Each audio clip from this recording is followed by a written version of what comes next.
guys to the Fan Spectrum. I got a really good guest with us today. Known him for a while now. He's a big-time fighter. He's actually going to go compete for nationals in Vegas, correct? Yes, sir. Yes, sir. All right, we got MGM Grand. At the MGM Grand. Yes, We sir. got my guy. And in red, from California, Marlon Arevalo.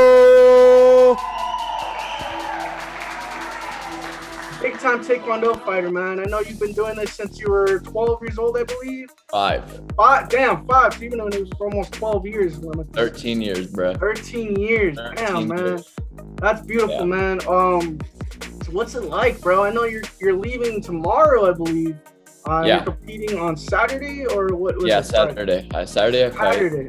Yeah. Man. I gotta ask, man. I know a lot of people, Cobra Kai is, a big thing going on. A lot of people have been calling Cobra Kai.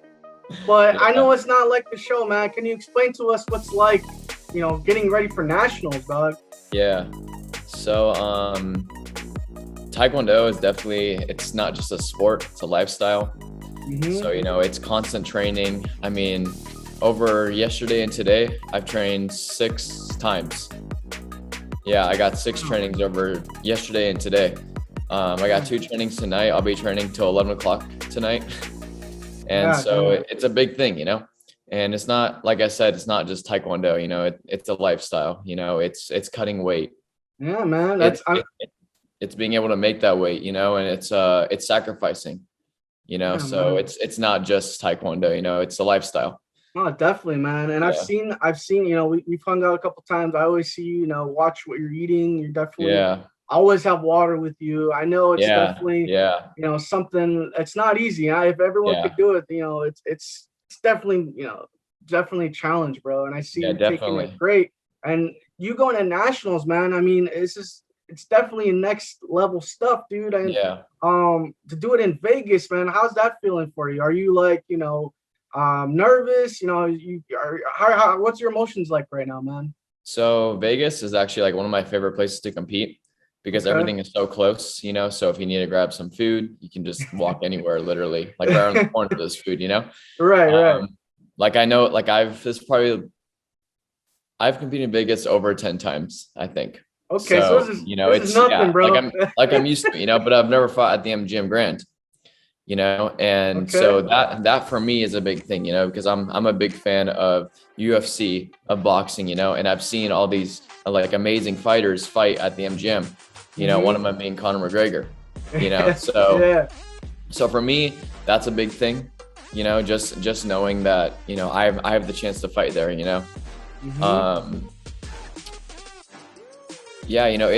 I am nervous because I'm actually the returning AU team member. So I made AU team, which is like the national team for Taekwondo.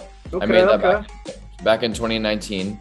I competed in Canada and was supposed to compete in Costa Rica for them, but then that got canceled. So I went to Costa Rica, I weighed in, and then COVID hit, like a bomb, and just ruined everything. But basically, this is my first time competing back at AU. Nice, man. Everyone knows AU because like basketball and all that stuff, but they got Taekwondo too. So hey, it goes through all sports. I feel like I think for sure. It's definitely competing more and more. And I know like you were in like the junior level. Now you're kind of competing more with now I'm actually competing in the senior level, which is basically just like the adult division. So basically it goes from 18 to 32. So I could be fighting someone with like a kid, bro. Like, I could be fighting someone's dad. Right, man. And I mean, it's definitely a different mindset, bro. I mean, in that sense, it's, you're competing against guys that have done this a little longer than you and also, are not as fearless, I would say. Is that in your mindset? How do you train mentally for this? I know like you said, it's a lifestyle, but you get the physicality in that sense. But do you meditate? I know you're big into prayer and faith and that sort. Is there anything else you do to keep you mentally ready for a big thing like this, big challenge? Yeah, for me, like I said, like I train a lot, but it's not always the physical aspect of it. It's also mental. So one big thing for me is I'm a devout Christian, you know, and I listen to a lot of worship music all the time, you know, whether it's on my way to training. I drive like 20, 25 minutes. So that's like my time to really pray and to really just listen to worship music and just know that God's going to give me that peace and going to give me that strength. Okay. You know, so, you know, that's probably the biggest thing I would say for me, you know, and just self-talk, you know, like, you can't go into a match, you know, being like, you know, I'm going to go in here and lose. You know, you can't go in there with like self-doubt. You got to go in there thinking that you're the best, you know, and you got to show it without, there's a difference between being confident and cocky, you know, but I like to be confident in everything I do, you know, so whether it's going out there, you know, and just yelling loud, you know, and just going out there, and I always make sure to pray before my matches. And, actually my last tournament, I knocked the guy out. That's a big viral video. I saw that, man. That was that was intense. One of the things that made it so special to me was I actually knocked him out, and then probably like 10 seconds later, I didn't post this on Instagram though. Was I actually walked to the side of the ring and I got on my knee and I started praying, just over his safety and over his health, and thanking God that I even had the chance to, you know, show my skill like this, you know, because without him, like I wouldn't be where I am today. That's beautiful, man. That's beautiful, man. That's definitely great that you can channel that mentally and, you know, definitely cope with that in a safe way. I definitely respect that a lot, man.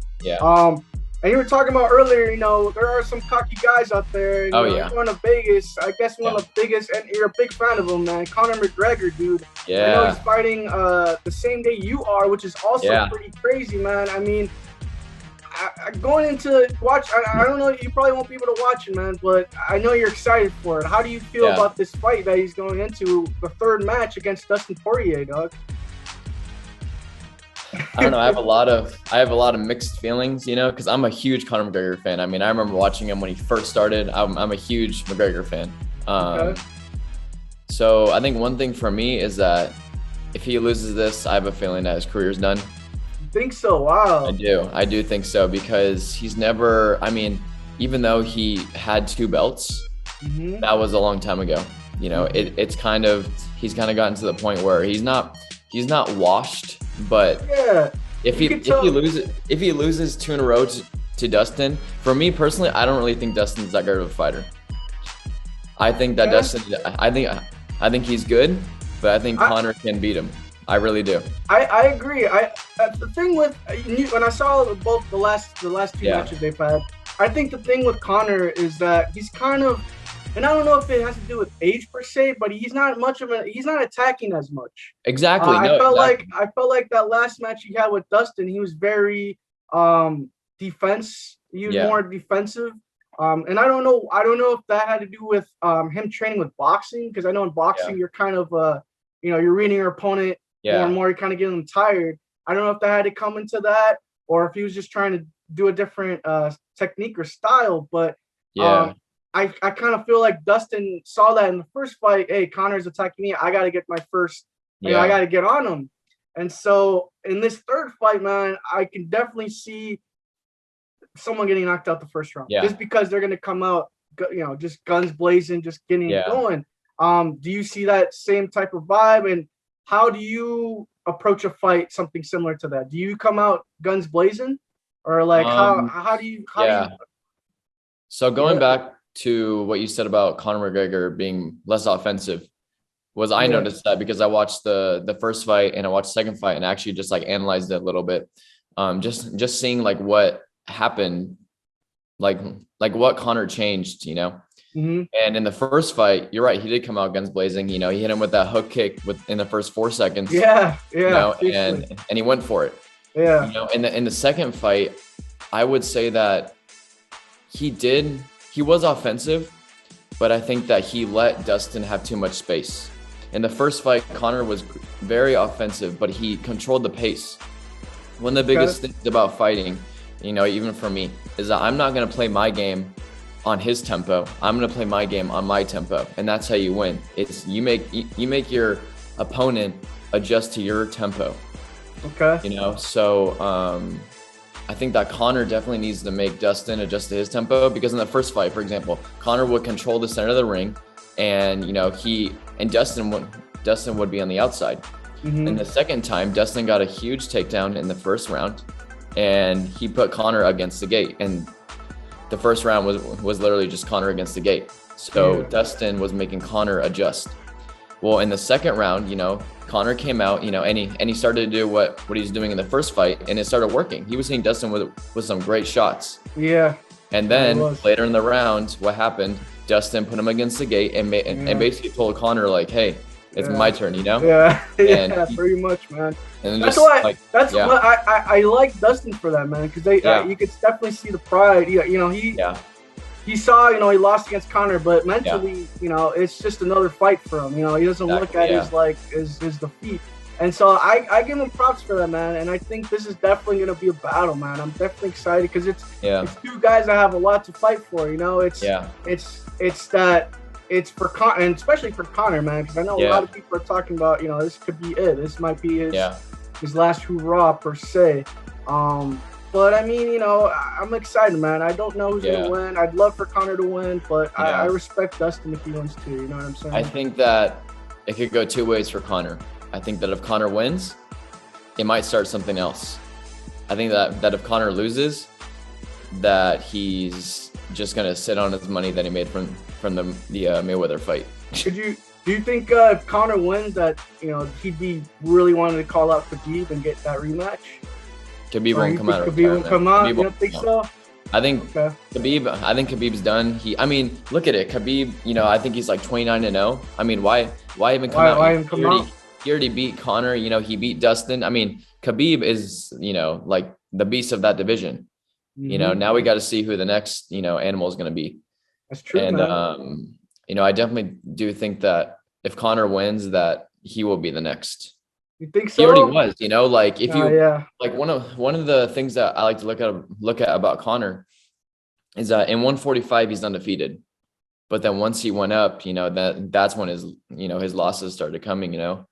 Anything you want to say before your big fight that you want to tell everybody on social media? Nothing really. I try to go into it now with a very humbled aspect. Nice. Before I devoted my life to Christ, I was not the same. So, I'd go out there and I would be cocky, but I didn't really notice it until, I really devoted my life to Christ. Mm-hmm. But now, I try to go into it and I try to just keep my mind to myself, keep what I have to say to myself, because, it's definitely, I feel like it's hard, man. Cause you especially I want to know, cause I don't compete to fight, but I could definitely see when you get hyped up, you feel unstoppable. And it's like, where is that barrier where you have that humbleness, but at the same time, you want to express your hypeness. Like, I feel like that's definitely hard. How do you, I know obviously with your faith, you cope with that, but it definitely takes some time. I feel like, I definitely think one thing for me is that I want to speak with my kicks, not with my words. Fair enough. So, like I go out there and, some people might think that I am cocky, but I'm not, I'm just confident, like I want to go out there and I want to, give them like this, okay, like it's my turn type of thing, Yeah. That's a big thing, So I don't know. Like I know what you mean about like the energetic, like hype, like right. And I feel like it also challenges you too. Yeah. In the sense of like, hey, I'm talking all this, this crap per se. Yeah. I gotta back it up. Do you use that as a tool to challenge yourself? Not necessarily like talk crap, but you kind of the humbleness too. You're like, hey, I can't break. Like you can't break me. Yeah. Is that something that also challenges you as well, to challenge yourself against your opponents? I don't know, really. You don't really look at it like that. I don't. I got you. I don't know. It really depends on the match, honestly. Like sometimes if my opponent ends up being like a little bit cocky against me, it kind of like, it's like a little motivation. It's a little irritating, So then it kind of, if anything, that puts my head in the zone. Like, you know what? Like time to shut this down, you know, like I'm not gonna let you be able to talk like that, you know. So I always just try to keep my game on the offensive side, you know, because my offense is very strong. My defense is very good too, you know, but I definitely do see, like for me, like when I control the tempo, when I control the ring, that's where I'm at my best, you know, just like with Connor, you know, like when Connor controls the ring, when he controls like the middle of the ring, that's when he's best, you know. I guess in essence, if Connor does lose, man, do you see him still fighting? And as far as fighting, do you think it'll still be UFC playing, like fighting these, you know, like kind of what Cowboy and Nate are doing per se, like kind of bringing these next guys up, or you think he's gonna get into boxing? I don't think he'll box. Okay. I think that, you know, he might.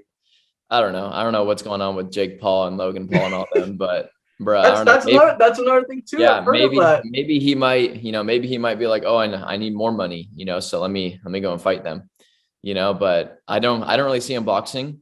Okay. I think that he's too late to box, you know, like it's too late, because think about it. I mean, UFC, that's brutal, bro. Like you already know that he probably has like a dozen concussions, you know, so you also got to think about his health, you know, in that same aspect. You know, as any fighter might, you know, for me, it's a little different because I wear gear and all that, that's but true. For them, it's, you know, it's free game. Yeah. Taking a kick to the face, taking a punch to the face, being knocked out. I mean, that's got to do some damage, you know. I liked how you brought up the whole Jake Paul and Logan Paul situation. How do you feel about that, man? I know as a fighter, that's definitely something that's looked differently for certain guys. I mean, it is a business, but at the same time, like, does it for you diminish the whole art of fighting for you, or like how do you feel about that whole situation? Well, for me, I'm not a boxer, so I can't really speak on the boxing aspect. But there are guys like, you know, Ben Askren per se, even Tyron Woodley now, who are getting into that. Do you respect them for doing that, or like? I don't know what they're doing, honestly. I mean, I can't really speak for them. I don't know them, you know. I feel you. But all I know is that it's all for money. I mean, that's really it, bro. I mean, they're just focused on the bag, you know. Yeah, I feel you. I mean, do it for money. You know, I mean, you're getting views, you know, doing, like you're getting millions. You know, but I think that Jake, one of them, bro. I mean, I do see that they're taking it seriously because they train. They exactly train. like training, bro. It's about what happens behind the doors, you know. Like I don't really tell everyone that I train, you know, 2 to 3 times a day, you know, but I do, you know. So so that's great that they're training, but until they actually fight a real fighter, I won't not a real fighter, a real boxer. Fair enough. Then I won't take them seriously. Fair enough. Okay. You know, because they're taking it's like me taking someone who plays I don't know, karate.